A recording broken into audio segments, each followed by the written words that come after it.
चलिए दोस्तों नमस्कार, मेरा नाम रवि कुमार। फिर से हम लोग अपने यूट्यूब चैनल पे आ चुके हैं और हम लोग फिर से अपने नेक्स्ट सीरीज़ को आगे बढ़ाने वाले हैं। ट्यूटोरियल प्रैक्टिस सेट नंबर 8 करने वाले हैं। आइए हम लोग देखते हैं कि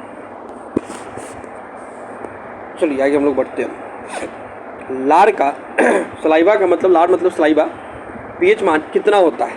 तो भाई साहब सिंपल सा याद रखिएगा, 6.5 होता है। ठीक है, मतलब लार का जो होता है पीएच मान कितना होता है? 6.5 होता है। निम्नलिखित को सुमेलित कीजिए, रोगों के नाम और जीवाणुओं के नाम। तो थोड़ा इसको ऊपर कर लेते हैं अच्छे से। रोगों के नाम और जीवाणुओं का नाम बताना है, सुमेलित करना है। आइए, हैजा जो है उसका नाम क्या है? जीवाणु किस जीवाणु से होता है? तो डिप्लोकोकस न्यूमोनी। आइए अब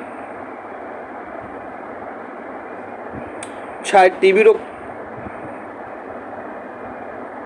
टीबी रोग किससे होता है? विप्रो, देखिएगा थोड़ा सा ध्यान दीजिएगा। हैजा रोग किससे होता है? वीरियो कॉलेरी। ठीक है, तो ये 3 हो जाएगा। आइए अब देखते हैं आगे। क्षय रोग किससे होता है? तो माइक्रोबैक्टीरियम ट्यूबरकुलोसिस। कहाँ है इसमें? 4 नंबर। ठीक है, आगे बढ़ते हैं हम लोग। निमोनिया, निमोनियो से होता है। डिप्लोकोसिस निमोनियो से होता है। और टेटनस टेटेनी से होता है। तो 3, 4, 2, 1, नंबर 1 हो गया। फिर से सूचियों को सूची 2 से मिलान करना है ना। तो गारो खांसी, गारो, मीरी, पंचमलाई और डामला। आज देखते हैं। गारो खांसी जयंती है, तीनों कहाँ? मेघालय का ही है, याद रखिएगा। ठीक है ना। तो 1 का 1 हो जाएगा। तो देखिए तीनों में दे रखा है। आगे बढ़ते हैं। मीरी, मीरी जनजाति कहाँ की आती है? तो या अरुणाचल प्रदेश, याद रखिएगा। पंचमलाई कहाँ की होती है? तो याद रखिएगा तमिलनाडु का।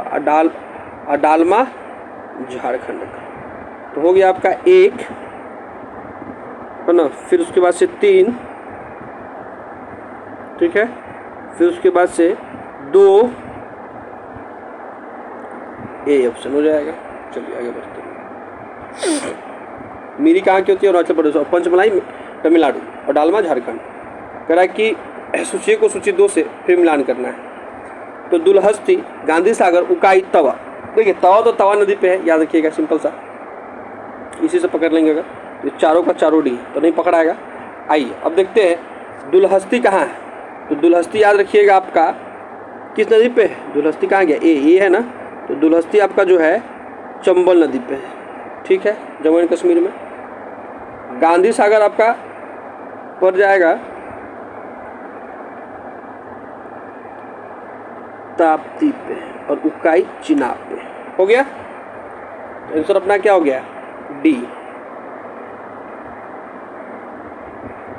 ठीक है, एक सेकेंड फिर से सही से मिलान कर लेते हैं।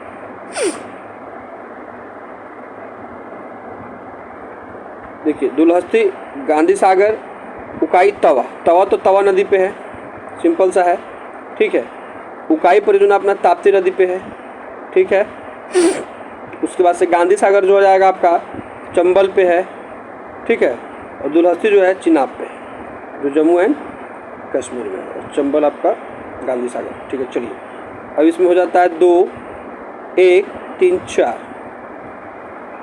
आइए आगे बढ़ते हैं। थोड़ा मिलान वाले को थोड़ा कंसंट्रेट होकर मिलाना पड़ता है, ध्यान दें। संविधान की व्याख्या से संबंधित सभी विवाद सर्वोच्च न्यायालय के पास लाए जा सकते हैं। यह अधिकार सर्वोच्च न्यायालय के किस अधिकार अंतर्गत आता है? तो भाई देखिएगा कि जो भी विवाद है, ये संविधान के व्याख्या संबंधित सभी विवाद कहाँ लाए जा सकते हैं? सर्वोच्च न्यायालय में। तो अधिकार किस अंतर्गत आते हैं? तो अपीलीय क्षेत्राधिकार के अंतर्गत आता है। ठीक है, चलिए निम्न में से कौन सा कथन सही है बताना है। तो नाबार्ड देश के कृषि एवं ग्रामीण विकास हेतु वित्त उपलब्ध कराने वाली शीर्षक संस्थान है। ठीक है, सही है, कथन सही बोला। नाबार्ड मुख्यालय मुंबई में, तो भाई साहब ठीक है, ए और सी दोनों सही है। विशेष आर्थिक क्षेत्र अधिनियम किस वर्ष लागू हुआ था? तो याद रखिएगा 2006 में। अरे सेज, चलिए स्पेशल इकोनॉमिक जोन। समान ताप तथा दाब पर सभी गैसों के समान आयतन में अणुओं की समान संख्या होती है। तो क्या हो जाएगा इसका? अवोगाड्रो नंबर होता है जो, है ना, याद रखिएगा। बंगाली विभाजन के दौरान किस तिथि को बंगाल का शोक दिवस के रूप में मनाया गया था? तो भाई साहब आपको बहुत बार हम बताए हुए हैं कि याद रखिएगा 15 अगस्त 1905 को मनाया गया था शोक दिवस के। 16 अगस्त 1905, 15-16 में थोड़ा कन्फ्यूजन होता है, तो याद रखिएगा 16 अगस्त 1905 को मनाया जाता है, ठीक है ना जी। कि बंगाल विभाजन के दौरान तिथि को बंगाल शोक दिवस मनाया जाता है, तो 16 अगस्त 1905 को मनाते हैं। 3 डेट आप लोगों को हमेशा हम याद करवाते हैं एक और बंगाल विभाजन के संबंध में, याद रखिएगा 20 जुलाई 1905, फिर आता है 7 अगस्त 1905, ठीक है।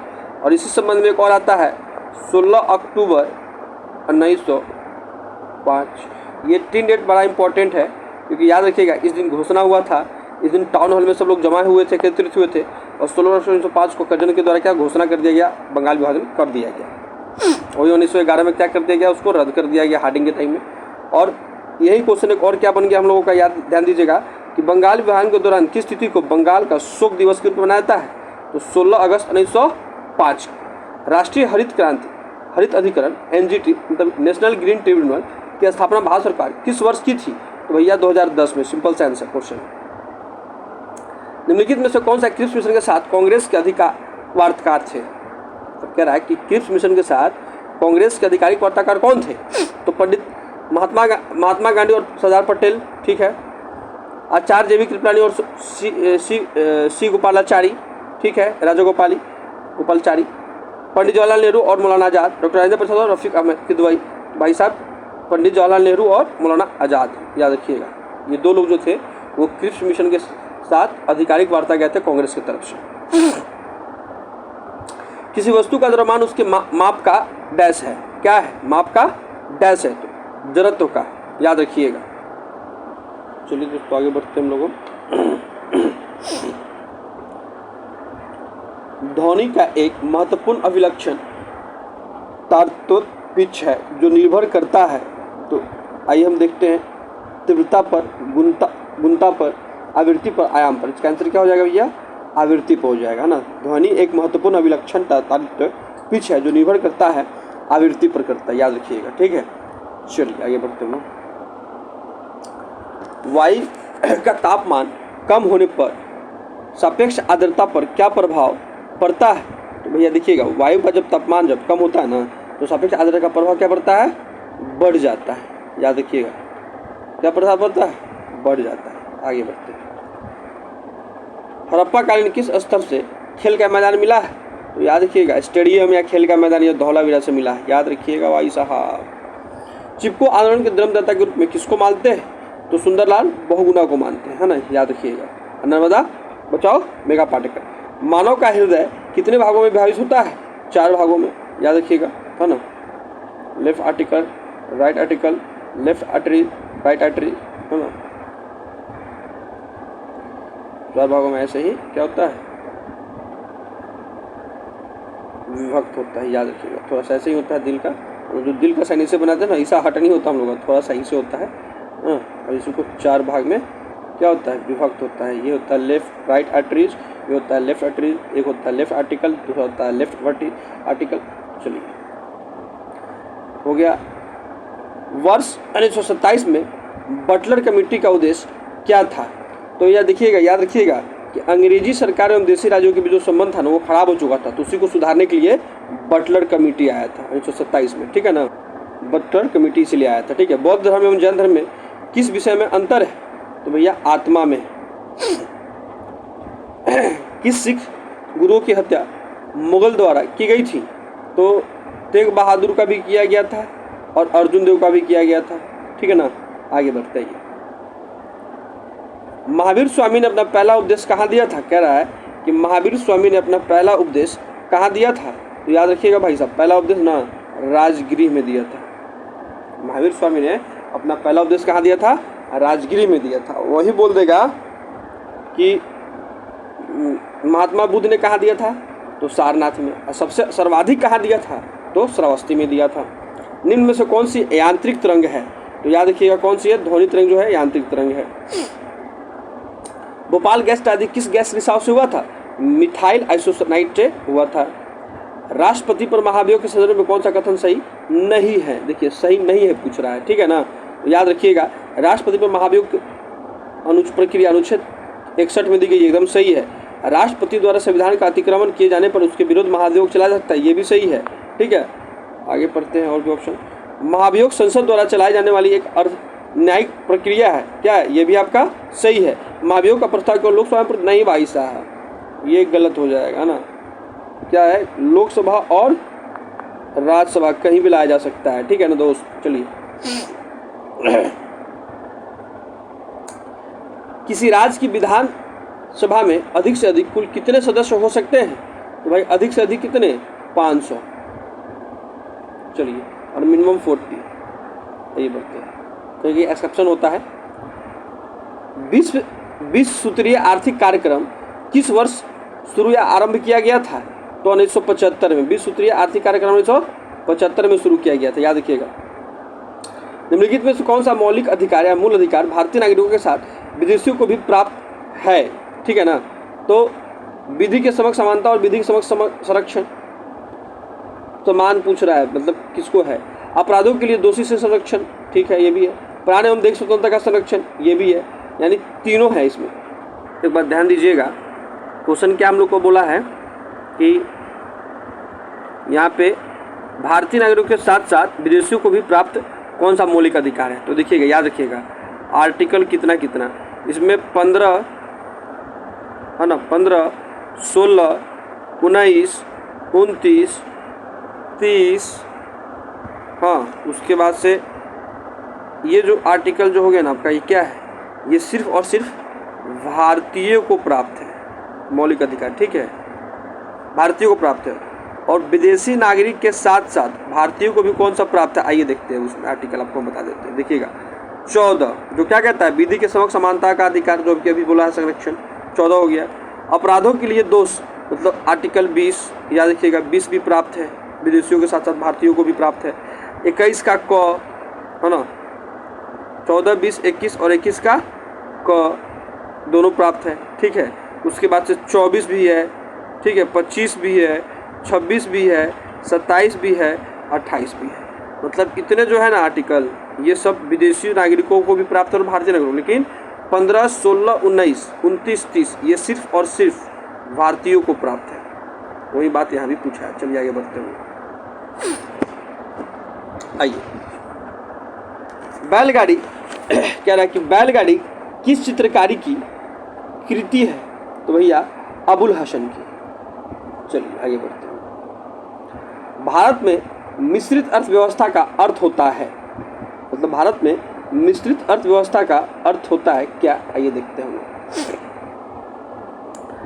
राष्ट्रीय अर्थव्यवस्था में सार्वजनिक क्षेत्र के साथ साथ निजी क्षेत्र का विद्यमान होना, ठीक है। कृषि और उद्योग दोनों को समान महत्व देना मिश्रित अर्थव्यवस्था का अर्थ है, ये बोल रहा है, याद ध्यान दीजिएगा। आर्थिक नियोजन और विकास केंद्र के राज्यों की समान भागीदारी, इनमें से कोई नहीं, तो ये आपका आंसर सिर्फ और सिर्फ ए हो जाएगा। चलिए, शाहजहांनामा के लेखक कौन थे? ठीक है ना, तो आपके इनायत खां, ऑप्शन सी है। शाहजहांनामा के लेखक कौन है? इनायत खां। चलिए, वेलेजली की सहायक संधि को स्वीकार करने वाला दूसरा राज्य कौन था? याद रखिएगा, वेलेजली का सहायक संधि है ना, तो कौन सा था आपका दूसरा राज्य? मैसूर था। एक बात याद रखिएगा, इसके एक बहुत अच्छा ट्रिक हम आपको बता दे रहे हैं, HMT APBS, सिंपल सा ट्रिक है वेलेजली का, और इसका बाई डेट आपको हम याद करवा देंगे, बहुत ही अच्छा ट्रिक है। एच से हैदराबाद सबसे पहले, फिर मैसूर, फिर तंजौर, फिर अवध, फिर पेशवा, फिर भोसले, फिर सिंधिया। थोड़ा कलर चेंज कर लेते हैं, समझ में नहीं आ रहा है। कह रहा है HM, ध्यान दीजिएगा, HMT घड़ी आती थी ना पहले कारवार, और एंटी पावर ब्रेकिंग सिस्टम। देखिएगा इसका डेट है 1798, इसका डेट है 1799, इसका भी डेट है 1799, इसका डेट है 1801, इसका डेट है 1802, इसका डेट है 1803 और इसका डेट है 1804। देखिए सिंपल सा डेट, आपको पूरा डेट याद होगा। और HM और 3-4 और बोल दीजिएगा। HMT हिंदुस्तान मशीन टूल्स, मतलब कि HMT की जो कार आती थी ना उसमें एंटी पावर ब्रेकिंग सिस्टम होती थी। याद रखिएगा, बस याद करने के लिए है कि HMT APBS HMT कार में एंटी पावर ब्रेकिंग सिस्टम आती थी। ये वेलेजली की सहायक संधि है और सबसे पहला राज्य हैदराबाद, दूसरा मैसूर। वही क्वेश्चन अभी हम लोग से पूछा था, याद रख लीजिएगा कि वेलेजली की सहायक संधि को स्वीकार करने वाला दूसरा राज्य कौन था? तो मैसूर था। सिंपल सा बात है। चलिए, भारतीय ब्रह्म समाज के संस्थापक कौन थे? भारतीय ब्रह्म समाज के बोलेगा तो याद रखिएगा कौन थे? तो केशव चंद्र सेन थे। और सिर्फ ब्रह्म समाज का बोलेगा ना तो ये राजा राम मोहन राय हो जाएंगे, याद रखिएगा, राजा राम मोहन राय। आइए, सर्वेंट ऑफ इंडिया सोसाइटी की स्थापना किसने की थी? गोपाल कृष्ण गोखले ने, याद रखिएगा। कांग्रेस किस अधिवेशन में भारत छोड़ो आंदोलन प्रस्ताव पारित किया था? तो भैया वर्धा। भारत छोड़ो आंदोलन किस कांग्रेस अधिवेशन में पारित किया था? तो वर्धा में। शुष्क सेल किसका प्रयोग किया जाता है? तो शुष्क सेल में याद रखिएगा अमोनियम क्लोराइड का। ये रहा। टंका निम्न में से किसका मिश्र धातु होता है? तो टिन और सीसा का। टंका जो होता है टिन और सीसा का मिश्र धातु होता है। महात्मा गांधी के असहयोग आंदोलन के प्रस्ताव का विरोध किसने किया था? तो भैया ये सभी लोग किए थे। एनी बेसेंट ने भी, बिपिन चंद्र पॉल ने भी, मोहम्मद अली जिन्ना ने भी किया था। तो ये सभी आंसर हो जाएंगे। चलिए, विटामिन, किस विटामिन को हार्मोन विटामिन के नाम से भी जानते हैं? हार्मोन विटामिन माना जाता है तो विटामिन डी। कोबाल्ट 60 आमतौर पर विकिरण चिकित्सा में प्रयुक्त होता है क्योंकि यह उत्सर्जित करता है। आइए देख लेते हैं क्या अल्फा बीटा गामा और एक्सरे क्या उत्सर्जित करता है? तो गामा किरण करता है। निम्न में से क्रोएशिया की राजधानी कहाँ है? तो भैया जगरेब। नीरज चोपड़ा का संबंध भालाफेक से है, ध्यान दीजिएगा, है ना। जल प्रदूषण निवारण एवं नियंत्रण अधिनियम, मतलब जल प्रदूषण निवारण एवं अधिनियम कब पारित किया गया था? तो 1974 में किया गया था, याद रखिएगा।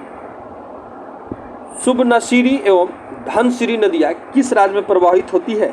तो असम में होती है। सुबनसिरी और धनसिरी नदियाँ, सुबनसिरी और धनसिरी मतलब दोनों सिरी सिरी है। सुबनसिरी और धनसिरी नदियाँ किस राज्य में प्रवाहित होती है? तो असम राज्य में प्रवाहित होती है। असम कितने राज्यों एवं कितने देशों के साथ सीमा साझा करती है? ये बहुत इंपॉर्टेंट है, ध्यान दीजिएगा। 7 राज्य हैं और 2 देश हैं, है ना। 2 देश और 7 राज्य के साथ अपनी सीमा साझा करती है। आइए,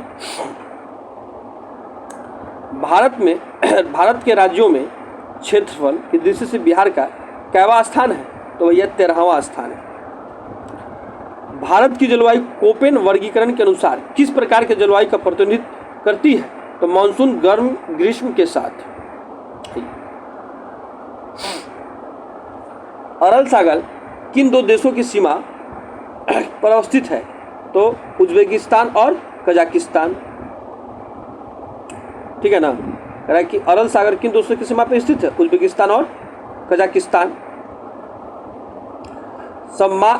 समान न्याय और निःशुल्क विधिक सहायता के लिए संविधान के कितने अनुच्छेद में उपबंध किया गया है?